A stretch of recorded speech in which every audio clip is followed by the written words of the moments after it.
A, B, C can do a piece of work in 5, 10, 15 days. So அப்போ அப்படின்னா A ஒரு வேலையை 5 நாளில், B ஒரு வேலையை 10 நாளில், C ஒரு வேலையை 15 நாளில் பண்ணுவாங்க. ஸோ A, B, C 3 பேருமே சேர்ந்து அந்த வேலையை கம்ப்ளீட் பண்ணிட்டாங்க. ஃபைண்ட் ஏ ஷேர், ஏக்கு எவ்வளோ ஷேர் அமௌண்ட் கிடைக்கும்னு கொடுத்துருக்காங்க. ஸோ இவங்க 3 பேருக்கும் சேர்த்து எவ்வளோ பே பண்ணியிருக்காங்க? 33,000 ரூபாய். ஸோ ஃபஸ்ட்டு இவங்க 3 பேரோடதையும் எஃபிஷியன்சியில் மாற்றலாம். 5, 10, 15. ஸோ 1/5, 1/10, 1/15.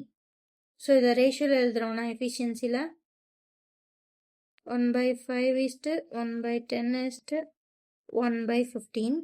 ஸோ 5, 10, 15 மூணுக்கும் எல்சிஎம் எடுத்தால் நமக்கு என்ன கிடைக்கும்னா 30. ஸோ இது எல்லாத்தையும் 30ஆல் மல்டிப்ளை பண்ணுவோம். Into 30 into 30 into 30.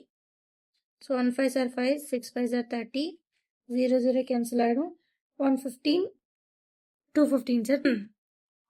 ஸோ என்ன கிடைக்கும்? 16:3:2 கிடைக்கும். ஓகேவா? ஸோ இதுதான் ரேஷியோ. ஸோ இது எல்லாத்தையும் ஆட் பண்ண என்ன கிடைக்கும்? 6 + 3 9, 9 + 2 11, 11 தான். ஸோ இது எல்லாத்தையும் ஆட் பண்ணுற டோட்டல் தான் 11. ஸோ இந்த 11 தான் என்ன அப்படின்னா 33,000. ஸோ நமக்கு என்ன வேணும்? ஏயோட ஷேர். ஏயோட ஷேர் எவ்வளோ? 6. So 1 11s are 11, 3 11s are 33, அப்புறம் ஒரு 3 0. ஸோ இது ரெண்டையும் மல்டிப்ளை பண்ணால் 6 × 3 18, 18,000 தான் answer. So option D. Bye guys.